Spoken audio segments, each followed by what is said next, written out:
That is logical data. Logical data जिसमें कोई logic हो, जैसे a plus B is equal to C है, तो ए की कुछ वैल्यू होगी, बी की कुछ वैल्यू होगी, देन सी की कुछ वैल्यू मिलेगी। अगर a प्लस बी कर रहे हैं तो प्लस क्या है, एक ऑपरेटर ही तो है। Yes sir. है ना, तो a plus B is equal to C होगा। तो yes sir. a plus B जब c होगा, कब, जब a की वैल्यू 3 होगी, b की वैल्यू 2 होगी, c की वैल्यू क्या आएगी, 5 आएगी। That is logical. Process data का मतलब जो डेटा आपको चाहिए किस फॉर्मेट में चाहिए, उसका प्रोसेस किस तरीके से होगा, उसकी बात करेंगे। ठीक है, अब यहाँ बात आती है डेटा इज न्यूमेरिकल। देखो डेटा का क्या क्या फॉर्मेट है। डेटा तुम्हारा किस तरीके का हो सकता है, numerical, data is numerical, character, symbols और any other kind of information. ठीक है, डेटा न्यूमेरिकल हो सकता है। न्यूमेरिकल वैल्यू का मतलब क्या है, जैसे न्यूमेरिकल वैल्यू का मतलब है 1 2, ठीक है, 3, ये इस तरीके का जो डेटा है दैट इज न्यूमेरिकल वैल्यू। ठीक है, कैरेक्टर कौन से होंगे, कैरेक्टर बताओ अभिषेक, कौन से होंगे, हाँ ABCD होंगे। सिंबल्स क्या होंगे, जैसे जो प्लस, ABCDEF। हाँ, सिंबल्स का मतलब क्या है, सिंबल का मतलब है कि जो स्पेशल ग्रेटर कैरेक्टर्स देन, होते लेस हैं। देन। ठीक है, हाँ वही, greater dollar. Than, less than, इस तरीके का जो डेटा है वो जो है तुम्हारा वो सिंबल्स में आएगा। और any other kind of information that is data is a plural and datum is singular form. Data एक प्लूरल फॉर्म है, मतलब जब आप डेटा को की बात करें तो डेटा क्या है, एक प्लूरल फॉर्म है किसका, इंफॉर्मेशन का। ठीक है, मतलब इंग्लिश लैंग्वेज की बात कर रहे हैं यहाँ, डेटा क्या है, प्लूरल है, और डेटम क्या है, सिंगुलर है। ठीक है, हाँ, बट सर इससे अभी डेटम क्या होता है? डेटम का ये सिंगुलर फॉर्म है, डेटा का सिंगुलर फॉर्म है डेटम। ठीक है, डेटम भी एक तरीके का डेटा ही होता है। ठीक, अब जी सर। आगे सर डेटा क्यों है? डेटम बोलते क्यों डेटा है, कलेक्टिव होता है। डेटम इसलिए बोलते हैं क्योंकि ये इसका सिंगुलर। अब जैसे मान लो तुमसे मेन का प्लूरल, मेन का सिंगुलर फॉर्म बताओ, मेंस, है ना, पढ़े हो यस ना। सर। तो जहां पर एक से यस ज्यादा सर। डेटा, तो इसको जब सिंगुलर फॉर्म की बात करते हैं तो ये डेटम होता है, मतलब एक से ज्यादा डेटा की जब हम बात करें। बट तुम्हें इस पे फोकस, बहुवचन में सर। है ना, इससे जो है तुमको फोकस नहीं करना है, तुम्हें किस पे फोकस करना है। ये डेटा या डेटम ये सब जो है ये केवल नॉर्मल और बेसिक इंफॉर्मेशन है। ठीक है, तो डेटा कितने टाइप का होता है ये पता चल गया ना तुमको, डेटा कितने टाइप का होता है। सर 4 टाइप का सर। कौन कौन सा, character symbol, sir character symbol, constant, character, symbol, constant और स्पेशल कैरेक्टर से कोई। हाँ, लॉजिकल, लॉजिकल डेटा होता है, प्रोसेस डेटा होता है। ठीक है, कैरेक्टर के फॉर्मेट में होता है। कैरेक्टर, अब इसके बाद आता है तुम्हारा बिल्ट इन डेटा टाइप। ठीक है, बिल्ट इन डेटा टाइप का मतलब क्या होता है, देखो यहाँ लिखा है, defined, built in data type का मतलब होता है, डिफाइंड सर। हाँ, प्री डिफाइंड, हाँ, such as integer, float, character, double which are defined by the programming language itself. ठीक है, जो कि प्रोग्रामिंग, प्रोग्रामिंग लैंग्वेज। हाँ, जो कि प्रोग्रामिंग लैंग्वेज अपने आप, मतलब उस उन चीजों को, जैसे इंटीजर है, इंटीजर क्या क्या शो करता है, integer, integer value, integer value show करता है। क्योंकि तुम लोग अब सी पढ़ चुके हो, मेगा मैम ने तुम लोग को सी कांस्टेंट कैरेक्टर। हाँ, नहीं, मेगा मैम ने तुम लोग को सी पढ़ाया है ना। यस सर, यस पढ़ाया सर। है। हाँ, तो वही मैं कह रहा हूँ कि जैसे जो इंटीजर कैरेक्टर है, इंटीजर कैरेक्टर क्या है, इंटीजर क्या है, सॉरी, इंटीजर नंबर होगा 1 2 3 4 5 6 7, दिस इज इंटीजर।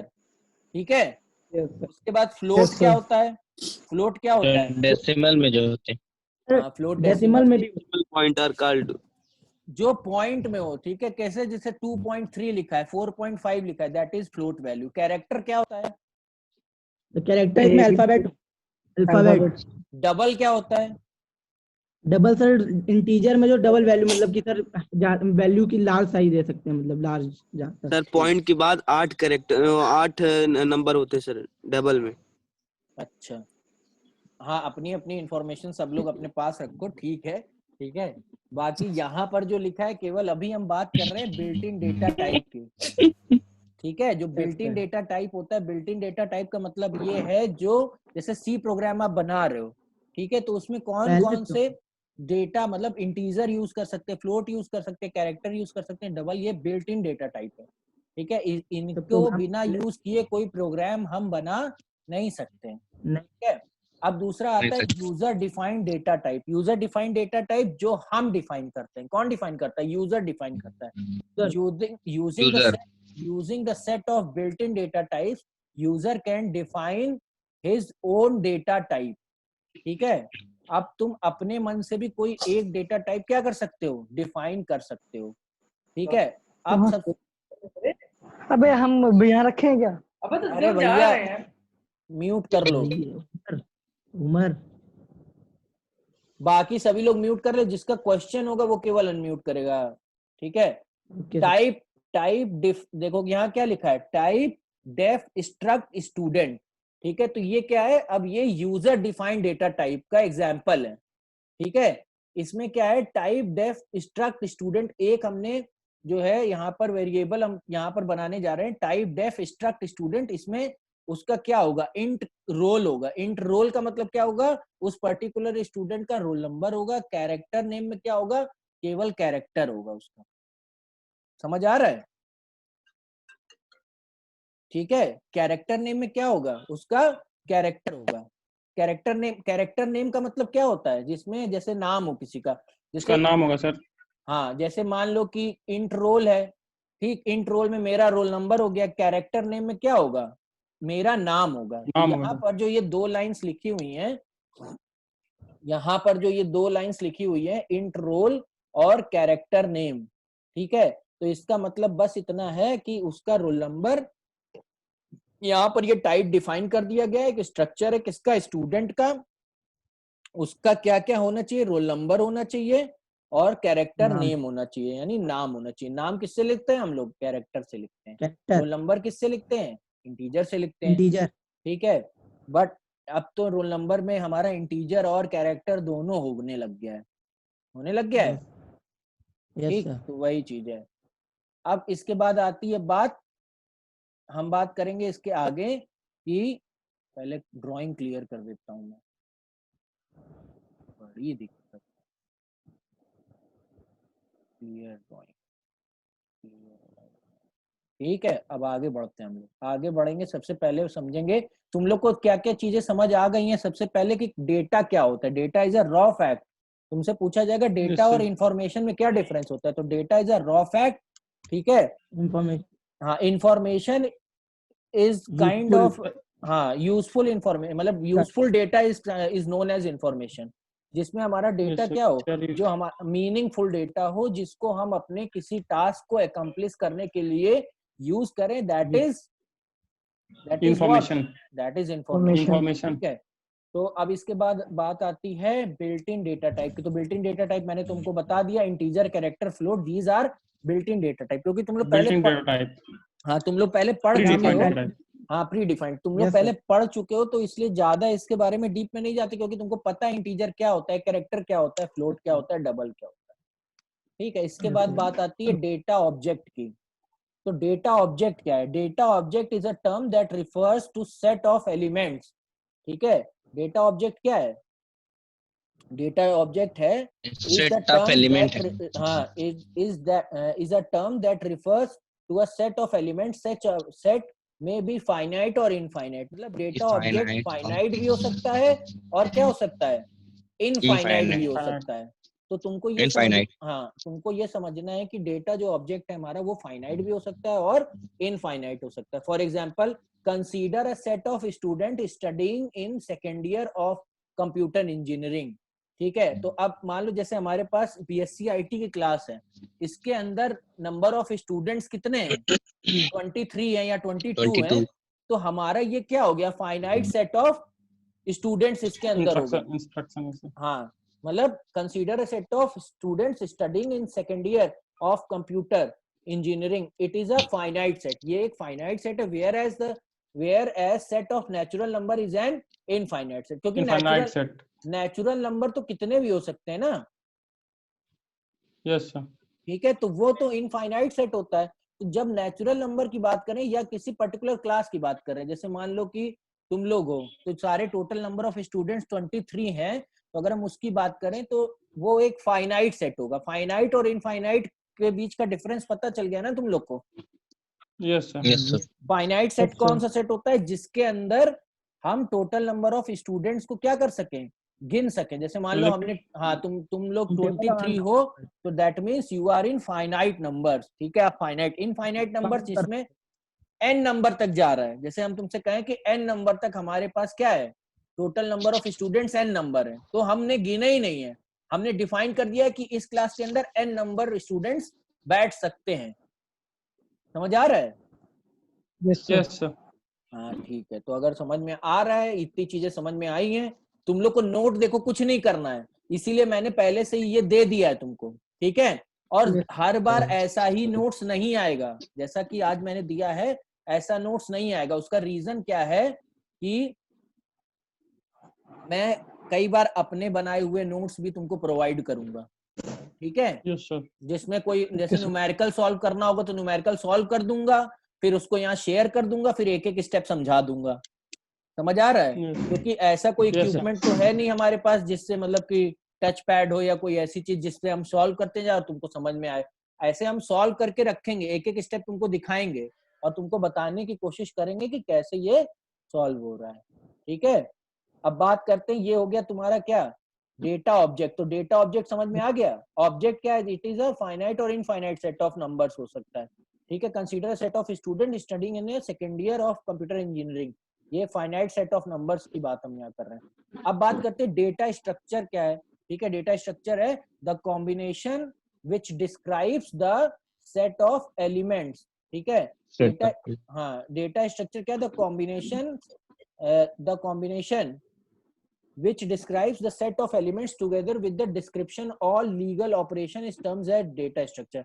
इसके अंदर हम जितने भी लीगल ऑपरेशंस कर सकते हैं वो टर्म क्या होता है, इसको हम क्या बोलेंगे? which describes the set of elements together with the description of all legal operation is termed as data structure, ठीक है। in other words data structure will tell us which are the elements required as well as the legal operations on those set of elements। अब देखो data structure क्या होता है कि हमारे पास data है, रॉ फैक्ट है, ठीक है। उस रॉ फैक्ट को पहले तो तुम अपनी इंफॉर्मेशन में उसको कन्वर्ट करो, प्रोसेस करो कि तुम्हें क्या इंफॉर्मेशन चाहिए। फिर उस प्रोसेस्ड डेटा को जो है हम क्या करते हैं, एक सेट ऑफ, अब हमको उसको स्टोर करके तो कहीं रखना पड़ेगा, तो वो जो उसका हाँ, एक जो भी फॉर्म हम यूज कर रहे हैं, जैसे हमको, अब हम आगे अभी तुमको उन बड़ी बड़ी चीजों के बारे में अभी तुरंत इसलिए नहीं बता रहे क्योंकि बहुत इनिशियल फेज है, ठीक है। अभी बता देंगे तो तुम लोग कंफ्यूज हो जाओगे, तो एक एक करके हम बढ़ेंगे स्टेप बाय स्टेप, ताकि वहां पर हमको चीजों को समझ में ज्यादा है, मतलब एक एक करके यूज आगे बढ़ेंगे। तो अब यहाँ पर हम बात कर रहे हैं कि डेटा स्ट्रक्चर क्या है। डेटा पता चल गया क्या है, और स्ट्रक्चर क्या है कि उसको किस स्ट्रक्चर में हमें, किस फॉर्म में हमें उसको स्टोर करना है, ठीक है। तो डेटा और स्ट्रक्चर बेसिकली क्या चीज है कि दोनों अलग अलग चीजें हैं। जैसे डेटा क्या है, इंफॉर्मेशन है, स्ट्रक्चर क्या है, उसका स्ट्रक्चर किस टाइप का है, एरे है या फिर लिंक लिस्ट में स्टोर कर रहे जा रहे हैं, ठीक है। मेमोरी लोकेशंस में किस तरीके से डेटा को हम क्या करते हैं, सेव करते हैं, ठीक है। यस सर, समझ आ रहा है ना?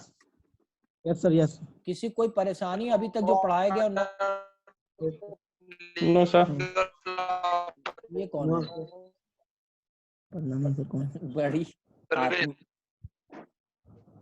हाँ, तो अब ये हो गया तुम्हारा बेसिक। यहाँ से अब मैं दूसरा डॉक्यूमेंट शेयर करने जा रहा हूँ, ठीक है। ये इतना समझ में आ गया है ना तुम लोग को? बेसिक टर्मिनोलॉजी है ये। Yes sir.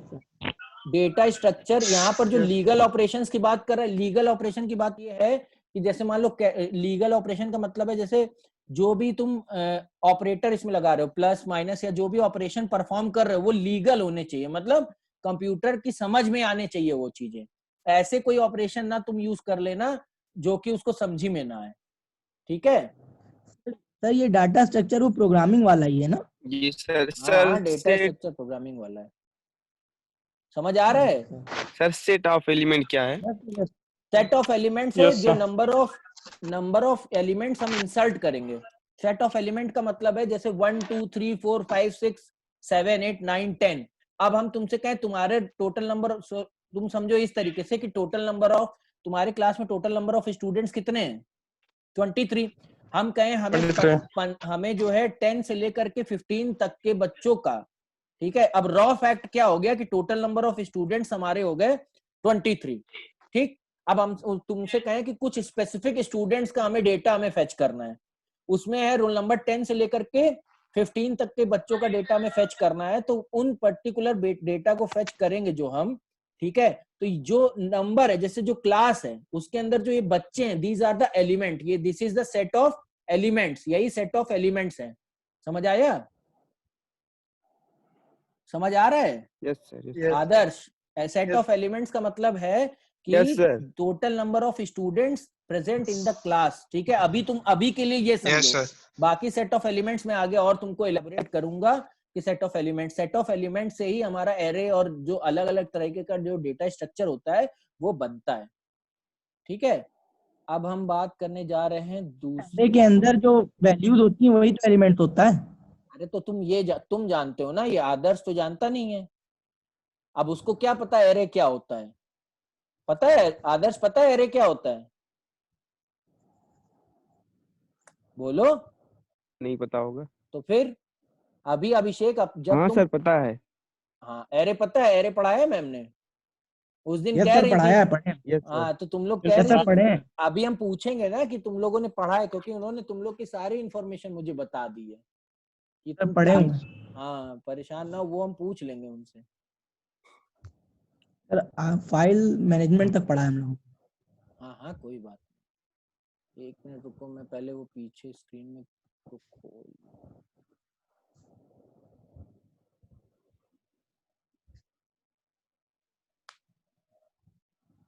नया डॉक्यूमेंट दिख रहा है? Yes sir. Yes sir. क्या दिख रहा है sir? For example elementary data organisation. हाँ ये दिख रहा है ना, एलिमेंट्री डेटा ऑर्गेनाइजेशन। पुराना वाला आ गया फिर। आदर्श, निखिल, यस सर। दिख रहा है ना बेटा? हाँ सर दिख। हाँ मतलब यस सर। और भी बच्चे हैं। अब देखो ये अब हम बात करते हैं, वो बात कर रहे थे कि डेटा स्ट्रक्चर क्या होता है, ठीक है। जैसे एरे है, अब तुम लोग को एरे का मतलब पता है ना, तो अब ये मान के मैं चल रहा हूँ एरे तुमको पता है, ठीक है। तो अब हम एरे का एग्जाम्पल भी लेंगे और एरे को हम यहाँ पर कंसीडर भी करेंगे एग्जाम्पल्स में अपने, ठीक है। अब जैसे मान लो एरे है, तो एरे क्या होता है? सबसे पहले array is a collection of which type of data, किस तरीके के डेटा का कलेक्शन होता है एरे? हाँ similar type of data. Similar type of data. अब जैसे मान लो टाइप जो होते हैं। हाँ ठीक है, ये हमारे पास एक एरे हम यहाँ बना रहे हैं, ठीक है।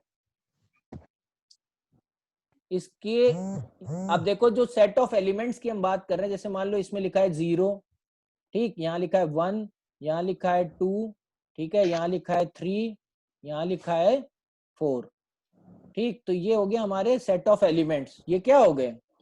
These are set of elements हो गए, ठीक है। अब इसके ऊपर जैसे अब इसका सबस्क्रिप्ट लिख दें, जैसे 0 लिख दें, ठीक है, यहाँ लिख दें 1, यहाँ लिख दें 2, यहाँ लिख दें 3, ठीक है, यहाँ लिख दें 4। तो ये तुम्हारा क्या हो गया? ये तुम्हारे हो गए इंडेक्स, या इसको बोलेंगे, क्या बोलेंगे? इसको बोलेंगे इंडेक्स, सब्सक्रिप्ट या इंडेक्स, ठीक है। तो इसको बोलेंगे, ये जो ऊपर वैल्यूज लिखी हुई है यहाँ पर, ठीक है, रुको मैं दूसरा कलर चूज कर लेता हूँ। अब जैसे यहाँ पर ये जो वैल्यूज लिखी हुई हैं, दिस इज कॉल्ड सब्सक्रिप्ट और इंडेक्स, और these are the elements in the array. Elements क्या है? 0 1 2 3 4 are the elements of this particular array. अब इस एरे का एक नाम होता है, उसका नाम है ए, ठीक है। अभी हम उसकी आगे बात करेंगे जब हमारा पूरा टॉपिक है इसमें, ठीक है, मतलब पूरा चैप्टर है एरे का, ठीक। अब हम बात करते हैं, सबसे पहले हम वापस आते हैं फॉर यहाँ पर हम बात कर रहे थे डेटा स्ट्रक्चर की। तो डेटा स्ट्रक्चर में हमको क्या क्या पता चल गया, हम क्या क्या कर सकते हैं। तो क्या क्या ऑपरेशन हम, तुमको ये पता चल गया, इंटीजर, कैरेक्टर, फ्लोट, ये सारी वैल्यूज तुम इसके अंदर यूज कर सकते हो। Consider the set of elements as integer and the operations on integer are addition, ठीक है। कौन कौन से ऑपरेशन हम कर सकते हैं इंटीजर पे? अरिथमेटिक ऑपरेशन सारे सर। हाँ इंटीजर पे कौन कौन से ऑपरेशन कर सकते हैं? एडिशन कर सकते हैं, और जो है तुम्हारा क्या नाम है सर, सब्ट्रैक्शन कर सकते हैं, मल्टीप्लिकेशन कर सकते हैं, डिवीजन कर सकते हैं, ठीक। Therefore, the data object integer along with the description of these operations will be data structures. ठीक है, these operations will be a data structure. Therefore, the data object integer along with description, मतलब तुमको जो भी integer होगा या जो भी वैल्यू आप यूज करने जा रहे हो, जैसे मान लो इसमें हम इंटीजर पे ये सारी चीजें कर सकते हैं. अब मान लो a प्लस बी करोगे तो कुछ मिलेगा नहीं. समझ आ रहा है अभिषेक? Yes sir. तो जैसे a प्लस बी करेंगे तो हमको क्या वैल्यू मिलेगी, क्या पता. वो तो लॉजिकल है कि हमने कुछ ऐसा ऑपरेशन सेट कर ले जैसे a प्लस बी करें तो हमें c मिल जाए. ठीक है, बट अब हम इंटीजर में अगर तुमसे हम कहे 5 माइनस 4 करो तो क्या वैल्यू मिलेगी, तुम तुरंत बता दोगे 1 मिलेगी. या 5 प्लस 4 करे तो क्या वैल्यू मिलेगी, क्या मिलेगा, 9 मिलेगा. ठीक है, तो इस तरीके के ऑपरेशंस, ये जो यहाँ पे ऑपरेशंस है, एडिशन है, जैसे ये एडिशन का लिखा है, सब्ट्रैक्शन का लिखा है, मल्टीप्लिकेशन का लिखा है और डिवीजन का लिखा है, ये सारी चीजें हम किस पे कर सकते हैं, हम ये सारी चीजें तुम्हारी इंटीजर वैल्यू पे कर सकते हैं और फ्लोट वैल्यूज पे कर सकते हैं, जिनको मतलब इन ऑपरेशंस को परफॉर्म करने के बाद हमें एक पर्टिकुलर आंसर क्या होता है, ऑब्टेन होता है. ठीक है, ये जो पार्ट है, ये तुम लोग सोच रहे होगे इसमें प्रोग्रामिंग कब आएगा. प्रोग्रामिंग तुम्हारा लैब में होगा, इसमें हम एल्गोरिदमिकली सब चीजें समझेंगे पहले. ठीक है, फिर उसके प्रोग्राम को हम लैब में इम्प्लीमेंट करेंगे. ठीक है अभिषेक? यस. हाँ ठीक. अब सबसे पहली बात आती है the standard way of definition data structure is follows. देखो इसमें जो स्टैंडर्ड डेफिनेशन है वो ये यहाँ लिखी हुई है. ये जो डेफिनेशन लिखा है ये देखो, जहाँ पे मैं हैश का हाँ ये बना रहा हूँ. A data structure is a set of domains D. ठीक है, एक हमारा डोमेन है डी जिसमें सेट ऑफ फंक्शन होंगे एफ और सेट ऑफ एक्सियोम्स होंगे ए. ठीक है, सेट ऑफ एक्सियोम है total number of set of axioms का क्या मतलब होता है, element which are inserted in a set. Sir element. बिल्कुल सही बात. ठीक है, आशुतोष नहीं आया क्या? नो सर, कुछ प्रॉब्लम है उसको. हाँ पता है उसको प्रॉब्लम है. सेट ऑफ एक्सियोम्स का मतलब होता है set of elements. Other set of elements तुमको मैंने बताया था ना, तुमको पता है ना कि सेट ऑफ एलिमेंट्स क्या होते हैं. Yes sir, yes sir. अरे बाकी लोग को समझ में आ रहा है कि केवल सन्नाटे में बैठे हुए हैं? Yes sir. आ रहा है विशाल?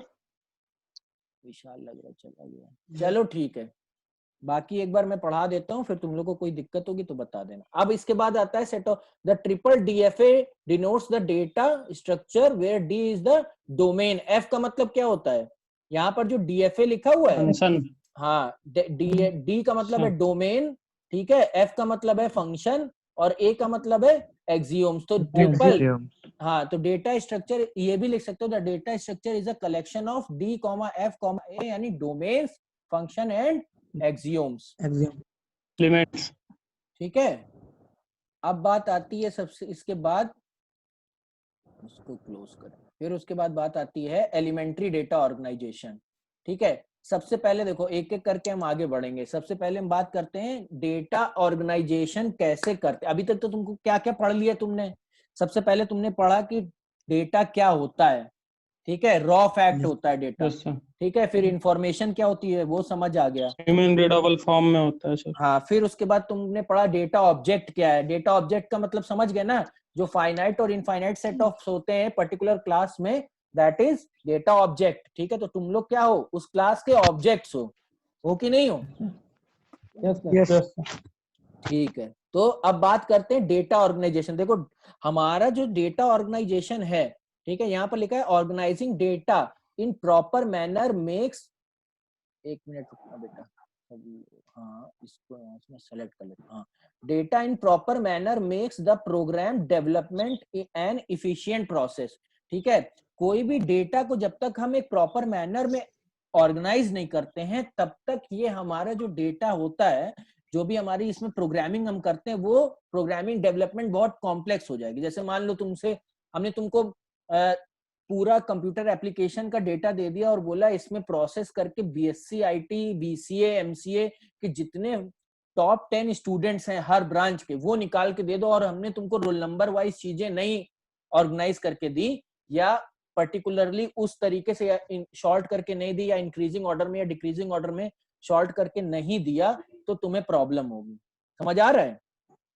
Yes, Yes, तो sir. अगर डेटा हम तुम्हें ऑर्गेनाइज्ड वे में दे दें, जैसे मान लो एक्सेल में दे दिया या डेटा किसी फॉर्मेट में दे दिया कि भाई तुम्हें रोल नंबर भी दे दिया है, नाम भी दे दिया है, ठीक है, ईयर वाइज उसको जो है हमने क्या कर दिया, स्पेसिफिकली डिवाइड भी कर दिया है, ठीक है, तो तुमको उसको प्रॉपर मैनर में जो रहेगा डेटा उसको फॉर्मेट करने में या उसको डेटा को अरेंज करने में बहुत आसानी होगी, ठीक है। तो प्रोग्राम डेवलपमेंट जो यहाँ पर होता है वो बेसिकली बहुत ज्यादा डिपेंड होता है किससे, organising the data in proper manner, ठीक है। अब आगे पढ़ते हैं, ठीक है। Development and efficient process for many application choosing a proper data structure is an important decision, ठीक है। प्रॉपर डेटा स्ट्रक्चर चूज करना अपने आप में भी एक क्या है, बहुत टिपिकल टास्क है, ठीक है। तुमको अब जैसे तुम्हारे पास कई टाइप के डेटा स्ट्रक्चर्स हैं, तो अभी हम तुमको बताएंगे कि आगे जो भी बेसिक इसका एलिमेंट्री डेटा ऑर्गेनाइजेशन होता है उससे ये तुमको पता चलेगा कि किस किस टाइप के डेटा स्ट्रक्चर होते हैं। समझ आ रहा है सबको? हाँ ठीक है। तो अब जिस टाइप के भी डेटा स्ट्रक्चर, हाँ जिस टाइप के भी डेटा स्ट्रक्चर होते हैं उनकी बात हम यहाँ करेंगे। Basically data can be organised in various categories which is given in the figure. अब देखो प्रॉपर डेटा स्ट्रक्चर पहले तो तुम्हें सेलेक्ट करना आना चाहिए, ठीक है, और उसके बाद तुमको ये पता होना चाहिए कि डेटा को किस तरीके से अरेंज करें ताकि हम उसको प्रोसेस कर पाए, तो उसकी प्रोग्रामिंग हम आराम से कर पाए। समझ आ रहा है? Yes, sir. ठीक है। अब हम आगे बढ़ते हैं, ठीक है। अब हम बात करते हैं, ये हमारा डेटा स्ट्रक्चर है, इसको मैं थोड़ा सा मिनिमाइज करता हूं ताकि तुमको पूरा दिखे। अब देखो यहाँ पर ये क्या है, ये हमारा ये जो बना हुआ है ये हमारा क्या है, स्ट्रक्चर है। इसी स्ट्रक्चर में हमारा डेटा स्ट्रक्चर जो है काम करता है। काम करने का मतलब क्या है, ये इस तरीके का ये एलिमेंट्री डेटा ऑर्गेनाइजेशन है। समझ आ रहा है? सबसे पहले बात करते हैं डेटा स्ट्रक्चर की। तो डेटा स्ट्रक्चर हम समझ गए क्या है, डेटा क्या है, स्ट्रक्चर क्या है, किस तरीके का स्ट्रक्चर यूज करेगा। देखो दो टाइप का होता है, एक लीनियर होता है, एक नॉन लीनियर ऑर्गेनाइजेशन। तो लीनियर ऑर्गेनाइजेशन में इसका हम और इलेबोरेट, इन्होंने बहुत प्रिसाइज दे दिया है, इसका और इलेबोरेट वर्जन हम तुम्हें कल बता देंगे, ठीक है। वैसे आज के लिए क्या है, सबसे पहले हम ये समझते हैं लीनियर ऑर्गेनाइजेशन और नॉन लीनियर ऑर्गेनाइजेशन।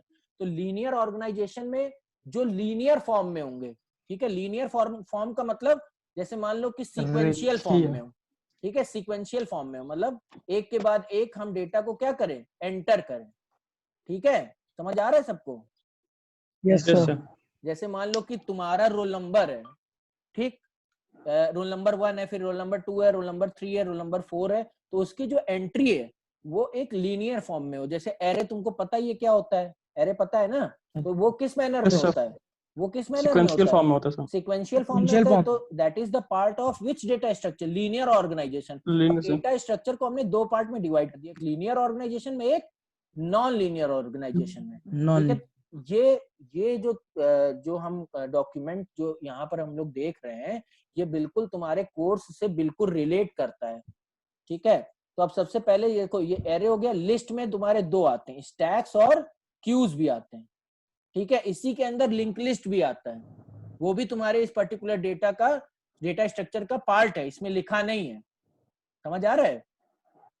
अब बात करते हैं नॉन लीनियर ऑर्गेनाइजेशन। तो नॉन लीनियर ऑर्गेनाइजेशन कौन कौन सी ऑर्गेनाइजेशन होती है, जैसे ट्री और ग्राफ। ट्री क्या होता है, ट्री होता है जैसे मान लो ट्री का स्ट्रक्चर इस तरीके का होता है, देखो ये होता है एक, ऑर्डर, हाँ हायरार्किकल इस तरीके का होता है, हाँ हायरार्किकल ऑर्डर में। किसी फिक्स्ड स्ट्रक्चर में नहीं होता सर ये वाला नॉन लीनियर? नहीं, फिक्स स्ट्रक्चर में, हाँ किसी फिक्स स्ट्रक्चर में होता है, स्ट्रक्चर तो फिक्स होता है पर मतलब बट ये इस तरीके का फॉर्मेट होता है, ठीक है। ये जो ट्री हमने यहाँ पे बना रखा है, ठीक है, ये जो ट्री बनाया, अब इसके अंदर हम कुछ एलिमेंट्स लिख दे, जैसे यहाँ पे लिख दिया ए, ठीक, यहाँ लिख दिया अल्टरनेट वे में होता है सर, बी सी। नहीं अभी हम तुमको बस समझा रहे हैं व्हाट इज ट्री, क्योंकि ट्री भी तुम्हारे कोर्स में है, तो आगे सब ये जितने चीजें यहाँ लिखी हैं, tree, graph, array, list, stack, Q, ये सब एक एक चैप्टर है पूरे डेटा स्ट्रक्चर का। समझ आ रहा है? सॉरी। अब हम बात करते हैं यहाँ पर ये जो हम स्टैक्स और क्यूज होता क्या है सर? अरे वो अभी स्टैक और क्यू एक एक करके बताएंगे, पहले पढ़ाएंगे, अभी वो सब बताऊंगा, मैं सब बताऊंगा, कुछ नहीं छूटेगा, क्योंकि यही जो लिखा हुआ है ना, एरे, लिस्ट और स्टैक्स और क्यू और ट्री और ग्राफ, ये सब जो है तुम्हारे डेटा स्ट्रक्चर का पार्ट, कुछ छूटेगा नहीं, सब कुछ मतलब कि एक एक करके हम क्या करेंगे, कवर करते जाएंगे। अभी जो चीजें तुमको जाननी चाहिए at the point of initial phase, तो वो मैं तुमको बताते जा रहा हूँ। जैसे मान लो यहाँ पर ये हमने जो बनाया हुआ स्ट्रक्चर, ये वाला, ठीक है, ये जो स्ट्रक्चर बनाया है, ठीक है, ये क्या है, ये ट्री है, ठीक है।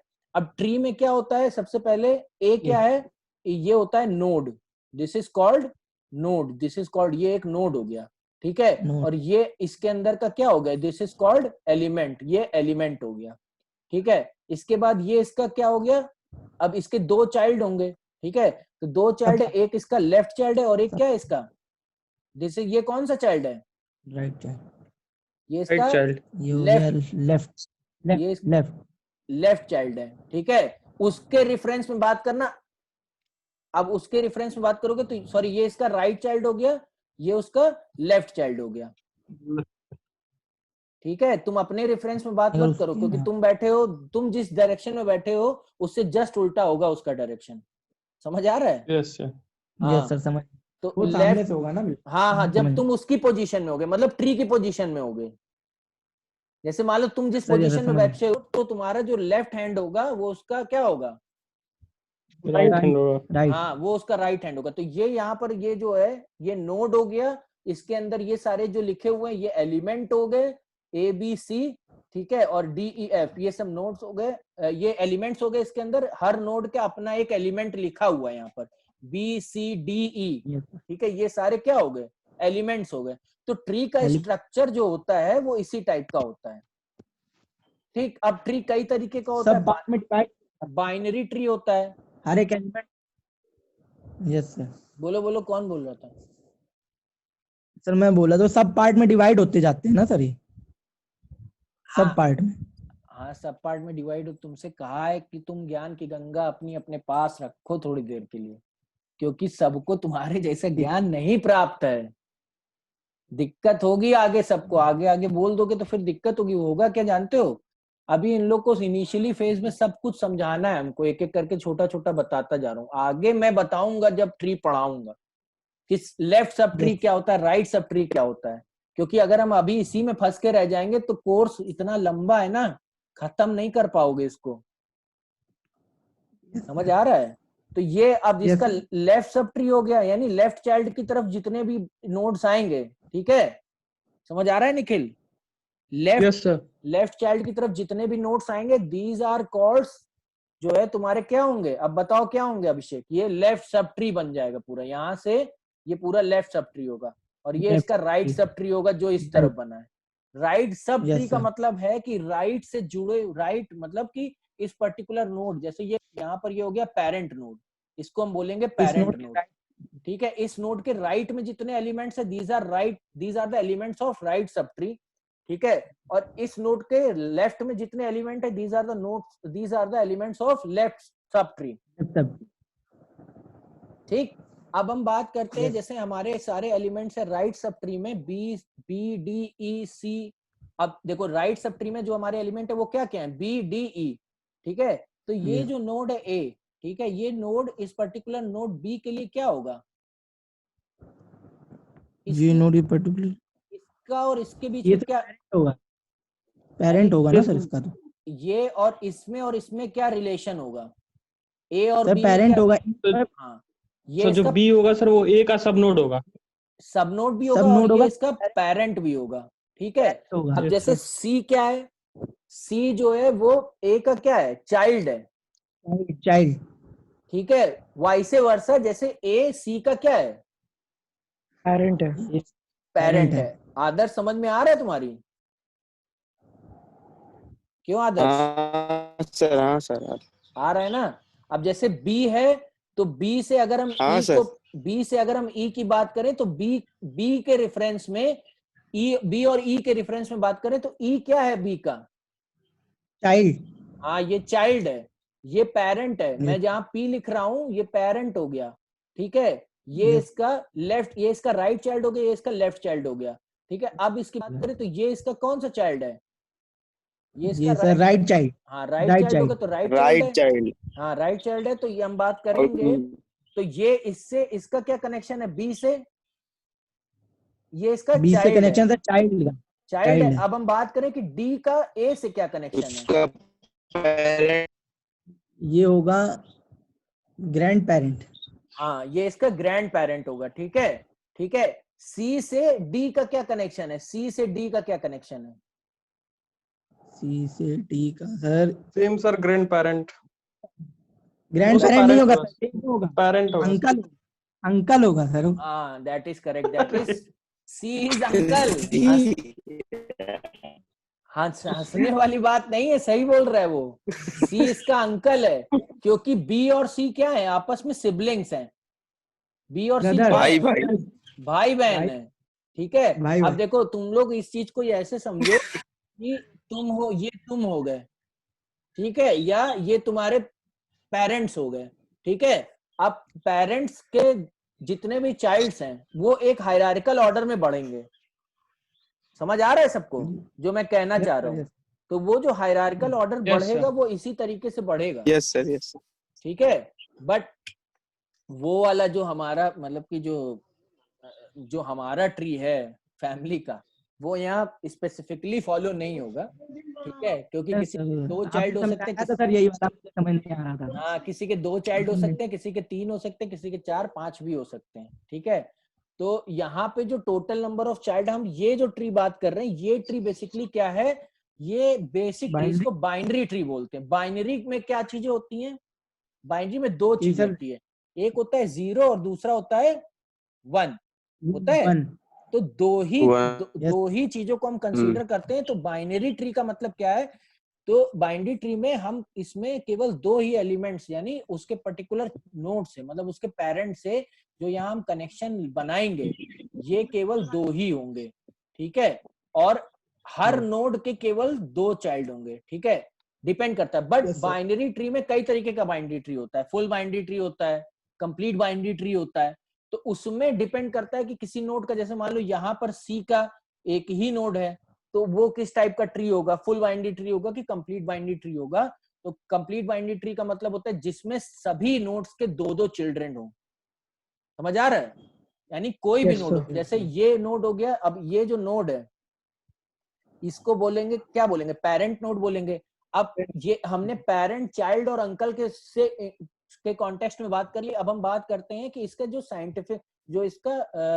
साइंटिफिक है, जो बेसिकली इसका जो टेक्निकल टर्म्स में अगर हम इसको बात करें, तो यहाँ पर ये हो गया तुम्हारा कौन सा नोड हो गया, this is called root node, ठीक है। A is called root node, this is called root node. अब इसके बाद बात होती है कि ये हो गया इसका राइट चाइल्ड, ये हो गया इसका लेफ्ट चाइल्ड, ठीक है, ये हो गया इसका राइट चाइल्ड, ये हो गया राइट चाइल्ड, ये हो गया लेफ्ट चाइल्ड। और ये सारे जो नोड अंदर की तरफ आ रहे हैं किसी ट्री में, तो ये क्या होंगे, दिस इज कॉल्ड, ये क्या है, internal nodes, this is called internal nodes, ठीक है। अब जैसे डी और ई की बात करें, तो ये सारे नोड्स क्या कहलाएंगे, external nodes, these are called external nodes. तो इंटरनल नोड और एक्सटर्नल नोड, एक्सटर्नल जैसे ए बी सी है, तो सी जो है, C is also a external node, क्योंकि एक्सटर्नल नोड वो नोड होता है जिस नोड के आगे हमारा कोई भी दूसरा एलिमेंट ऐड ना हो, समझ आ रहा है।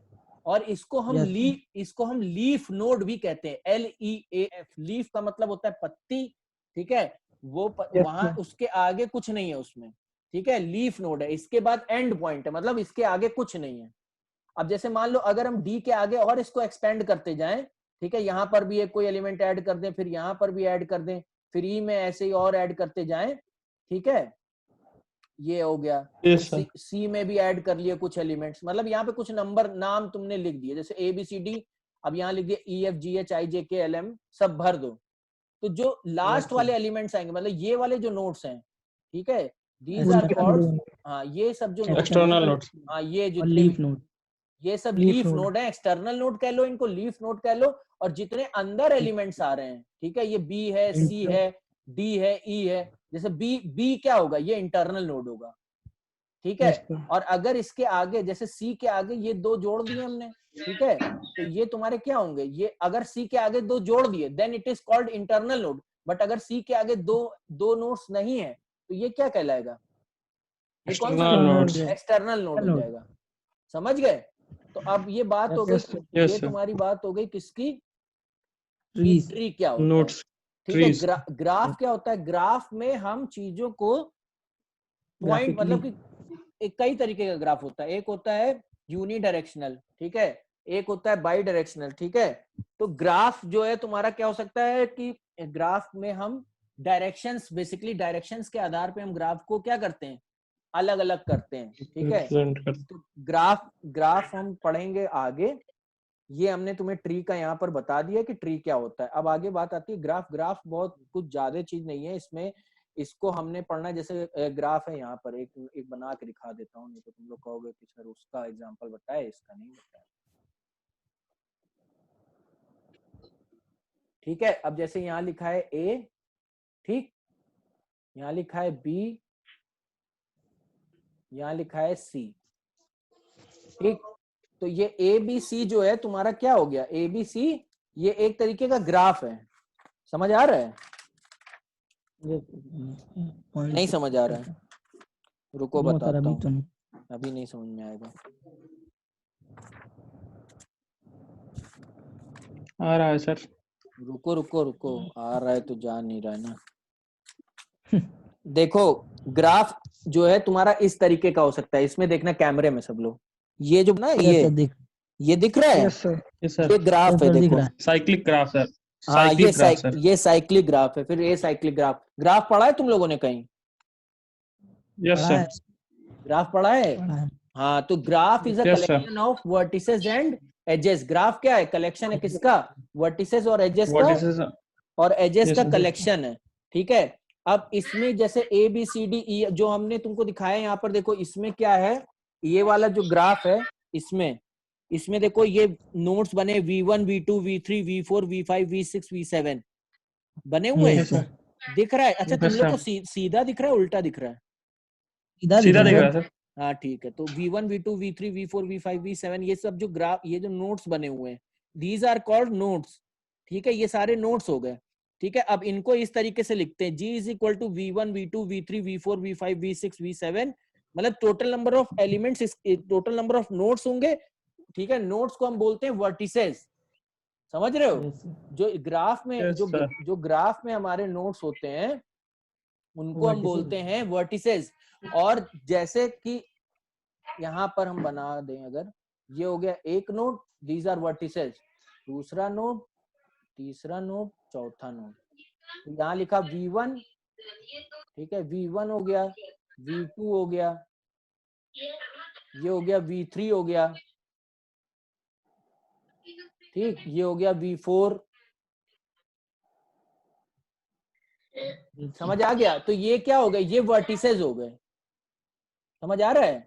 These are called vertices, V1 V2 Yes, sir. V3 V4। हाँ, अब इसको हमने जब जोड़ दिया आपस में इस तरीके से, ये जोड़ दिया ना आपस में, Yes, sir. अब ये जिससे जुड़े हुए हैं, दीज आर कॉल्ड एजेस, ये एजेस कहलाएंगी। जिससे ये जुड़ा हुआ है, दिस इज कॉल्ड एजेस, ठीक है। तो graph is a collection of vertices and edges, ठीक है। और ग्राफ कई तरीके का होता है। एक ग्राफ होता है तुम्हारा साइक्लिक ग्राफ होता है, ठीक है, और फिर साइक्लिक ग्राफ भी होता है, फिर उसके बाद लीनियर ग्राफ होता है। हाँ, ग्राफ के भी कई हैं, बट जो तुम्हारे कोर्स में है वो टाइप्स ऑफ ग्राफ केवल दो ही है। एक है तुम्हारा डायरेक्टेड ग्राफ और एक है अनडायरेक्टेड ग्राफ। डायरेक्टेड ग्राफ वो ग्राफ होता है जिसके अंदर हमारी कोई डायरेक्शन दी हो, जैसे V1 से V2 पर हमको जाना है, यहाँ पर तो कोई डायरेक्शन नहीं दी हुई, सो ये जो ग्राफ है हमारा कैसा ग्राफ है, अनडायरेक्टेड ग्राफ है। समझ आ रहा है? जिसमें डायरेक्शन दी होगी वो Yes, क्या sir. होगा, डायरेक्टेड ग्राफ होगा। जैसे हम तुमको यहाँ पर एरो बना दें, जैसे इस तरीके का एरो बना दिया हमने, सॉरी, सब फ्लो पता हो कि किस तरफ से फ्लो हो रहा है। हाँ, फ्लो पता होना चाहिए, ठीक है। जैसे किस यहाँ पर बना दिया, ठीक है। हम कुछ एरोज बना के दिखा दे रहे हैं, ठीक है। ये जो एरोज बने, अब जैसे V1 पर देखो total number of incoming edges कितनी है। अब डायरेक्टेड ग्राफ की बात कर रहा हूं मैं। डायरेक्टेड ग्राफ में हम ये चेक करेंगे कि V1 V2 V3 V4 में तो अब हर नोड पर कुछ इनकमिंग एजेस हैं और कुछ आउटगोइंग एजेस हैं। इनकमिंग एजेस वो एजेस होती हैं किसी नोड पर या किसी वर्टिसेस पर जो उसकी तरफ आ रही है, जिसका डायरेक्शन उस पर्टिकुलर नोड की तरफ होता है, दैट इज कॉल्ड इनकमिंग। ठीक है, outgoing edges are those edges जो कि तुम्हारी उस पर्टिकुलर नोड से, जैसे V1 से V2 की तरफ हम बाहर की तरफ जा रहे हैं, तो that is called outgoing edge. ठीक है, but in the case of V2, ठीक है, but in the case of V2 the incoming edge is, अब इसका नाम हम कुछ रख दे, जैसे ABCD, हर एज का नाम भी रख सकते हो तुम, समझ रहे हो, इस एज का कुछ नाम रख सकते हो, इस एज का कुछ नाम रख सकते हो। ठीक है, हर एज का कुछ ना कुछ नाम आप रख दो, ताकि आपको इसको क्या इसको डिस्क्रिमिनेट करने में आसानी हो, मतलब अलग अलग समझने में इसको आसानी हो। समझ आ रहा है? yes, हाँ, तो ग्राफ समझ आ गया और तुम्हें ट्री समझ आ गया। अब बात आती है व्हाट इज, अब हम बात करते हैं इसके बाद तीसरा आता है। सबसे पहले लीनियर ऑर्गेनाइजेशन का मतलब समझ में आ गया तुम लोग को कि लीनियर ऑर्गेनाइजेशन क्या होता है। लीनियर ऑर्गेनाइजेशन वो ऑर्गेनाइजेशन होता है जिसमें हम डेटा स्ट्रक्चर का जो फॉर्मेट यूज करते हैं वो लीनियर मैनर में होता है। लीनियर मैनर का मतलब क्या है? स्टेप बाय स्टेप मैनर में sir. Sequential step by step manner में सर। अरे हाँ, निखिल कुछ बोल रहा है। वही sir, step by step manner में sir. Step by step manner में जो होता है that is called linear organisation. ठीक है, अब बात करते हैं हम इसके बाद। सबसे पहले हमने बात कर ली ट्री की बात कर ली। एरे तुम लोग को पता ही है क्या है, पता है ना सर? स्टेप बाय स्टेप तो ट्री में होता है ना sir? Step by step tree में, स्टेप बाय स्टेप कहाँ होता है ट्री में? सर मतलब ट्री तो आ तो रहा है ना, एक स्टेप के बाद मतलब पहले पेरेंट हुआ, उसके बाद उसके चाइल्ड हुए। स्टेप बाय स्टेप और सीक्वेंशियल में क्या डिफरेंस है, बताओ अभिषेक।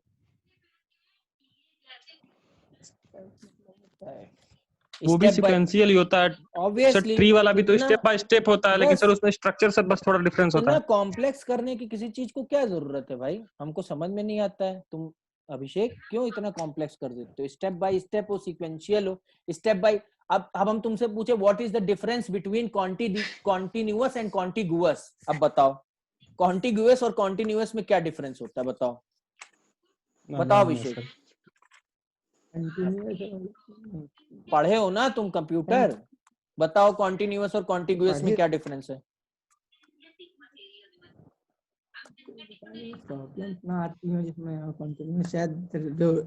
शायद वायद कुछ नहीं होता है, अगर पता हो तो यही कहते हैं जब अधजल गगरी छलकत जाए वाला हिसाब किताब है। पढ़ लो, पढ़ के समझ आ जाए तो बताओ, नहीं समझ आता है तो उसको बीच बोलो, कोई दिक्कत नहीं बोलने की, वो मैं ठीक कर दूंगा। तुम कहीं गलत होगे तो मैं बता दूंगा, समझ आ रहा है? बट कोई चीज के बारे में पूरी जानकारी रखो, ठीक है? अब हम बात करते हैं। सबसे पहले हम लोग किसके बारे, कॉन्टिन्यूअस और कॉन्टिगुअस में आज मैं डिफरेंस बता देता हूं तुम दोनों सब लोगों को। कॉन्टिन्यूअस और कॉन्टिगुअस इन दोनों चीजों में क्या डिफरेंस है। जैसे हमारा कोई एरे बना हुआ है, ठीक है, यहाँ पर हम कोई एक एरे बना दे रहे हैं, ठीक है, ये एरे बना दिया, ठीक, इसके अंदर ये सेट ऑफ एलिमेंट्स, ये हम पहले एरे बना लें, ठीक है। यहाँ पर है हमको total number of elements insert करने हैं 100, ठीक है। तो हम स्टार्ट करेंगे कहाँ से, 0 से स्टार्ट करेंगे तो कहाँ तक जाएगा, 99 तक जाएगा, 99 तक, n-1 तक जाता है, ठीक है, 1 2 अप टू ये 99 तक जाएगा। अब इसमें जो, अब हमने सबसे पहले यहाँ पर जो है, यहाँ इंडेक्सिंग कर रहे हैं इसकी 0 1 3। हाँ, तुम लोग ये कंफ्यूज ना हो ना कि हर बार इंडेक्सिंग सेम क्यों हो रही। एलिमेंट्स के साथ इंडेक्सिंग का लेना देना है, बट इसके अंदर जो एलिमेंट लिखे हुए हैं एरे के अंदर, उसका इंडेक्स मतलब उससे कोई लेना देना नहीं। इंडेक्स हमेशा 0 से शुरू होता है। हाँ, इसमें तुम कहीं से भी शुरू कर सकते हो, 2 3 4 5 6 7 8 9 10, ठीक है, वो तुम्हारे ऊपर डिपेंड करता है। अब कॉन्टिन्यूअस और कॉन्टिगुअस का क्या मतलब होता है? कॉन्टिन्यूअस का मतलब होता है जब हम स्टेप बाय स्टेप एक एक स्टेप बढ़ते हैं आगे, ठीक है। कॉन्टिन्यूअस में हम एक एक स्टेप बढ़े, जैसे 0 के बाद तुम्हें मिला क्या, 1 मिला, यहाँ 0 के बाद 1 मिला, फिर 2 मिला, फिर 3 मिला, फिर 4 मिला, फिर 5, इस तरीके से, ठीक है। ये सारे क्या है, ये जो एरे रिप्रेजेंटेशन है, ये क्या है, क्यों जरूरत पड़ती है हमें एरे की? एरे की जरूरत हमें इसलिए पड़ती है कि हम इसका मेमोरी लोकेशंस में किस तरीके से हमारा डेटा स्टोर है उसको देखने के लिए हाँ, कैसे हम डेटा को हमने स्टोर कर रखा है मेमोरी में, मेमोरी के अंदर कैसे हमारा डेटा लोकेशंस पे स्टोर है, ठीक है, उनको हम देखते हैं। अब जैसे मान लो कि यहाँ पर, ठीक है, यहाँ पर जो है इरेजर ये ना ये, अब ये 2 है, 2 के बाद हम यहाँ से हटा दे रहे हैं थोड़ा सा, फिर उसके बाद 1 मिनट यहाँ पर हमने लिख दिया, फिर से पेन सेलेक्ट करना पड़ेगा क्या सर? हाँ, यहाँ पे हमने लिख दिया, ये तो ये सब इरेजर हटाओ, पहले इसको सेलेक्ट करो, रुक जाओ तुम लोग,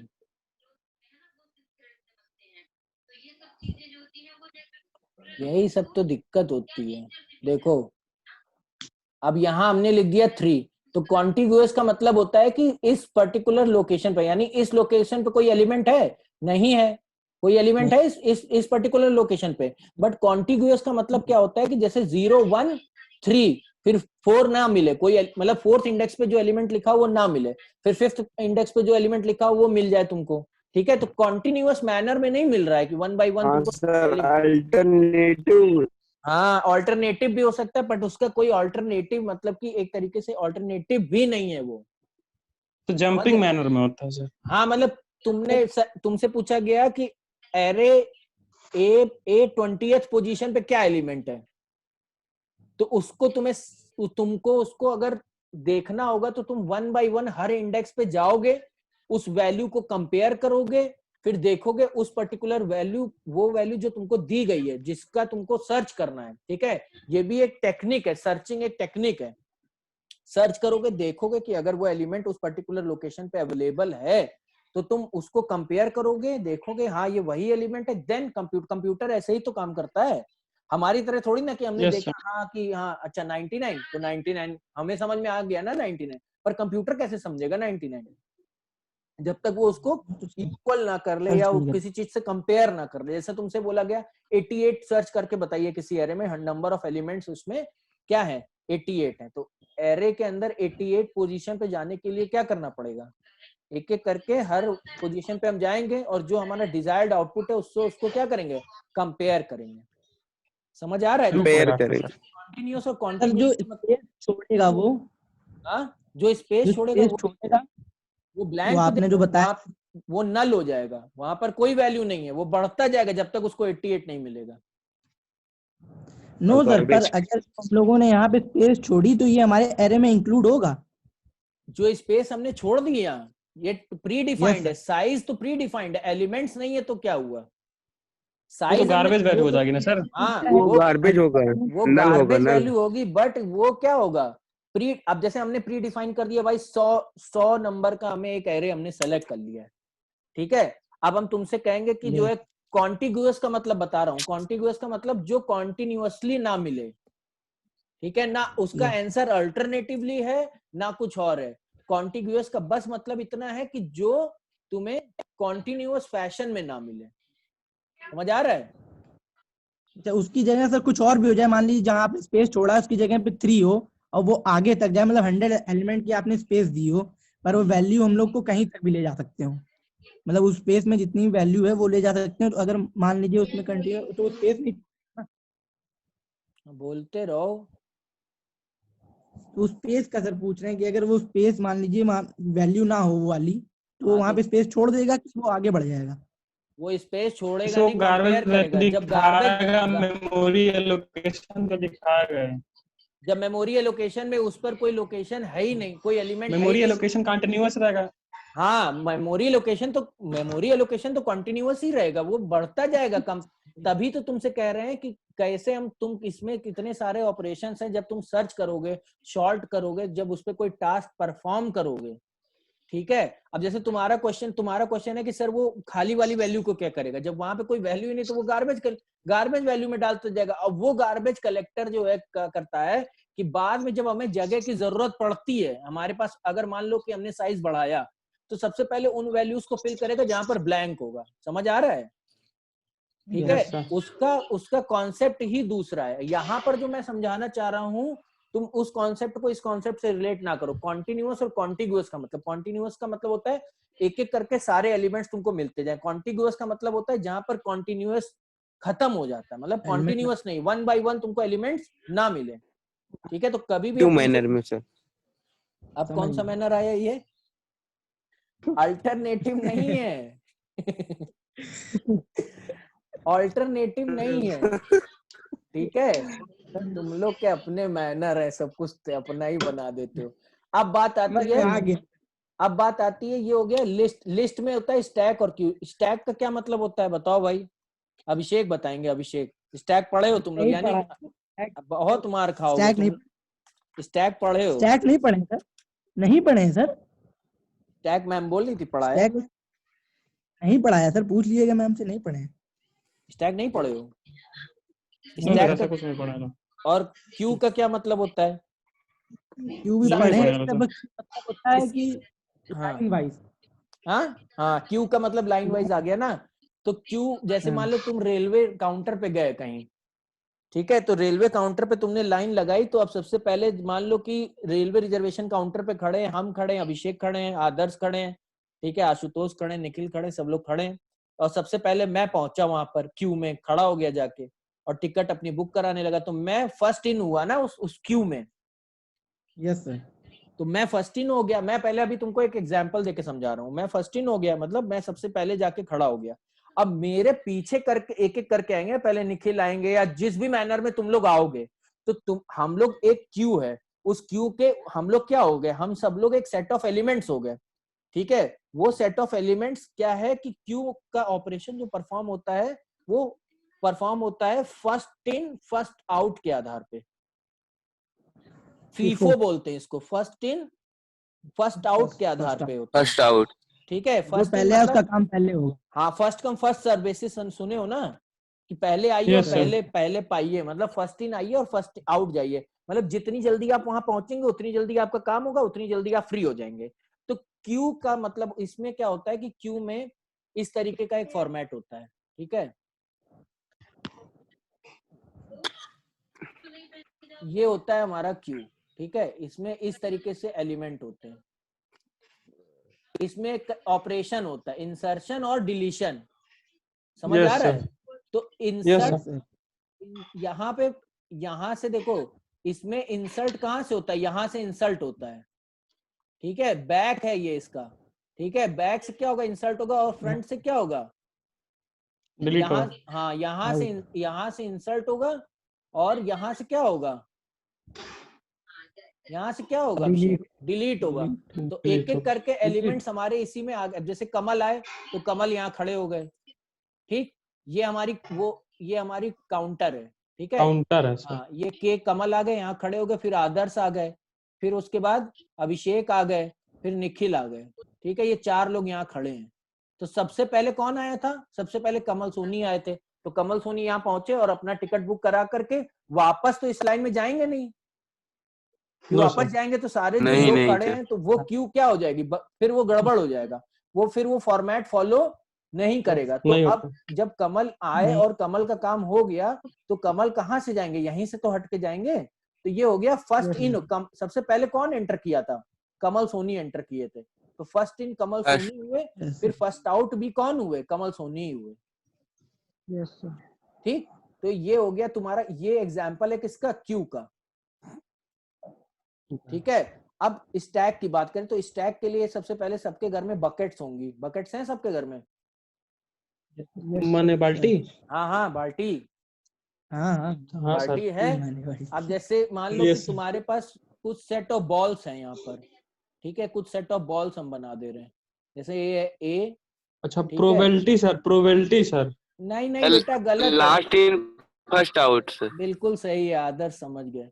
प्रोबेबिलिटी मत लगाना यहाँ अभी। ये सर प्रोबेबिलिटी नहीं बेटा, वही है सर, का इससे कोई लेना देना नहीं है। ठीक है, देखो लास्ट इन फर्स्ट आउट होगा इसमें। अब ये हो गया first in first out. Q का कॉन्सेप्ट समझ में आ गया ना, क्यू क्या होता है? और अब आते हैं लिस्ट। लिस्ट में क्या होता है? लिस्ट। अब स्टैक की बात करें तो स्टैक में हम क्या करेंगे? जैसे मान लो हमने ये एलिमेंट इस पर्टिकुलर बकेट में फिल कर दिया, तो यहाँ पर आ गया ए हो गया।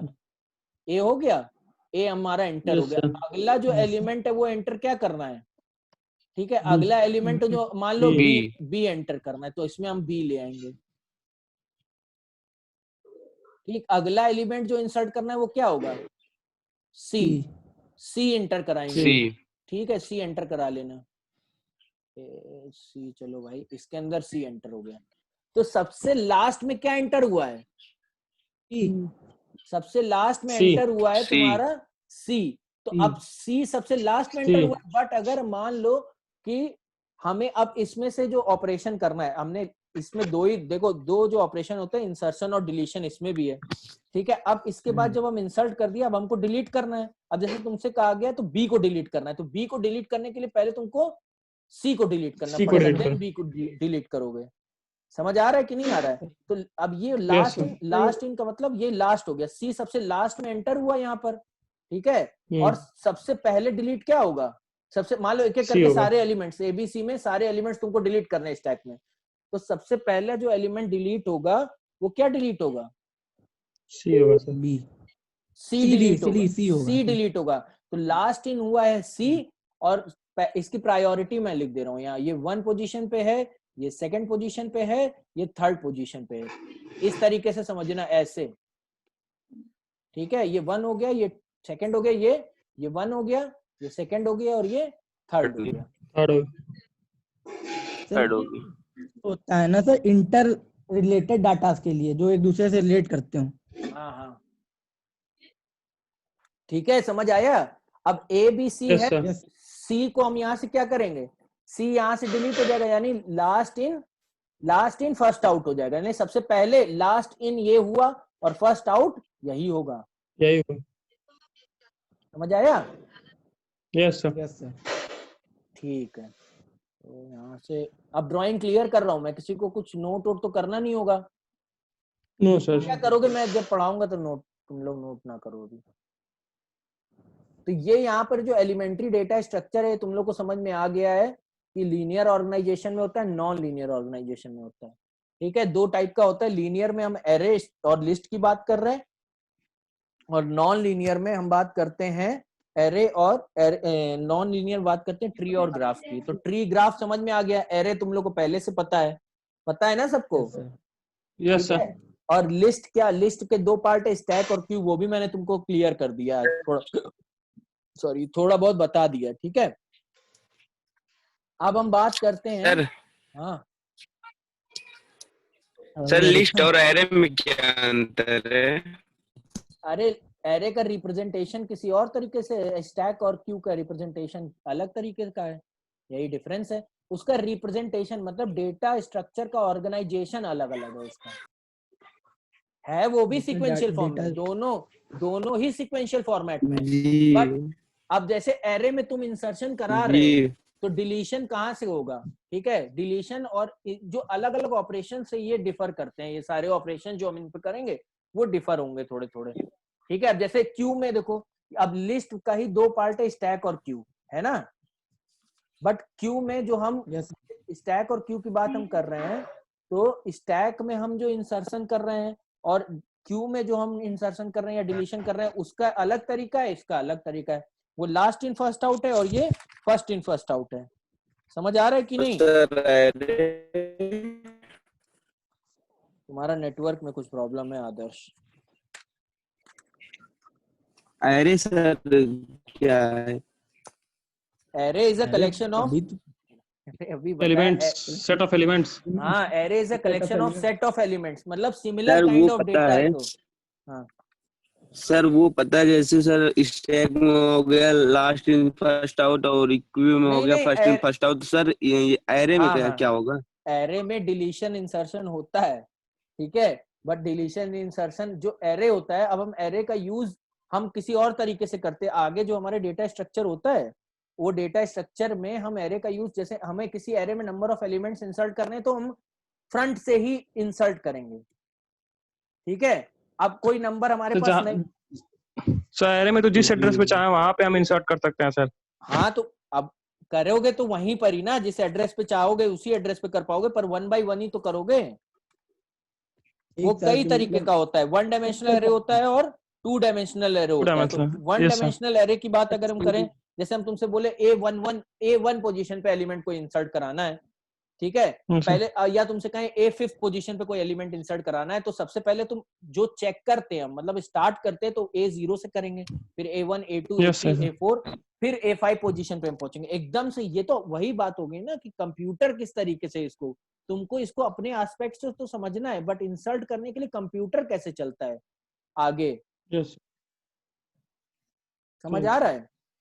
तो उसकी हम बात कर रहे हैं। अब सबसे अब ये सब तुम लोगों ने पढ़ लिया, अब एक एक चीज हम इसको, अभी खत्म कुछ नहीं हुआ है, ये सब स्टार्टिंग फेज है, एक एक करके आगे आता जाएगा, ठीक है। अब सबसे पहले बात आती है एल्गोरिदम क्या होता है। एल्गोरिदम होता है, तुमको हमने पढ़ाया था कंप्यूटर फंडामेंटल में, एल्गोरिदम होता है step by step execution of the program, step by step execution of any program. जैसे तुमसे बोला गया कि let us take a very simple examples of an algorithm which adds the 2 numbers, ठीक है। अब यहाँ देखो ये होता है जैसे फाइनाइट सेट ऑफ इंस्ट्रक्शंस होते हैं, एल्गोरिदम क्या होता है उसको हम समझाने की यहाँ कोशिश करेंगे तुमको, ठीक है। एल्गोरिदम में है स्टार्ट होता है, तो पहले स्टेप 1 क्या होगा, स्टार्ट। जैसे कह रहे हैं let us take an very simple example of an algorithm which, अब हमें 2 नंबर ऐड करने का एक एग्जांपल लिखना है, मतलब एल्गोरिदम लिखना है उसके लिए।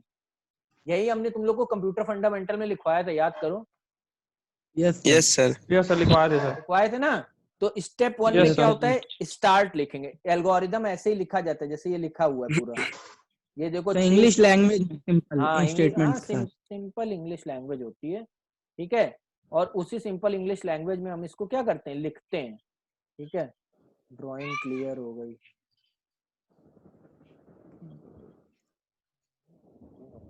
एक अब ये टोटल नंबर ऑफ एलिमेंट्स क्या हो गए, 6 एलिमेंट्स हो गए हमारे यहाँ, तो सॉरी 6 स्टेप्स हो गए। तो पहले हम कहाँ से, अब हमें क्या करना है कि दो के लिए लिखना है, कि सबसे पहले हमें लिखना है कि 2 एलिमेंट को ऐड करने के लिए कोई एल्गोरिदम लिखोगे, तो सबसे पहला स्टेप होगा स्टार्ट करेंगे, तो स्टार्ट भी लिखते हैं स्टेप 1 में, ठीक है। देन दूसरा स्टेप क्या होता है, read the first number in variable A, ठीक है।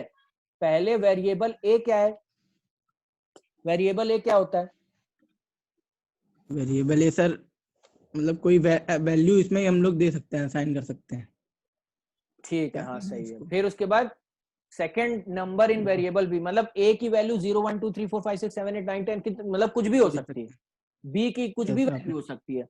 अब उसके बाद देखो स्टेप 1 में हमने क्या किया, पहले स्टार्ट किया, स्टेप 2 में हमने क्या किया, वेरिएबल सेलेक्ट किए ए के लिए, फिर स्टेप 3 में हमने बी के लिए वेरिएबल सेलेक्ट किए, फिर स्टेप 4 में हम क्या कर रहे हैं, perform the addition of both the numbers that is and store the result in the variable C. यानी हमको करना क्या है, A plus B equals to C is equal to C करना है, ये करना है तुमको।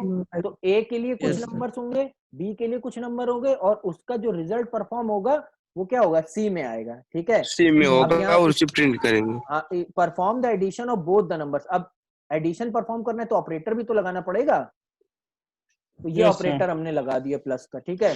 Print the value of C as a result of addition. तो अब ये जो वैल्यू हमारी यहाँ आएगी वो हम एडिशन का रिजल्ट एज अ प्रिंट कर देंगे, ठीक है, रिजल्ट प्रिंट कर देंगे यहाँ पर। समझ आ रहा है तुम लोग को? Yes sir. ठीक, अब हम बात करते हैं आगे कि कैरेक्टरिस्टिक्स क्या होने चाहिए एल्गोरिदम के, ठीक है। तो तुम्हारे पास आज ही सब नहीं, बस यहीं तक, चलो कल पढ़ा देंगे इसके आगे। एल्गोरिथम वही होता है ना, प्रोग्राम की planning. Yes yes yes, you are correct. रुक जाओ, मैं रिकॉर्डिंग बंद कर दूं, नहीं तो मेरा पूरा डेटा स्टॉप रिकॉर्डिंग।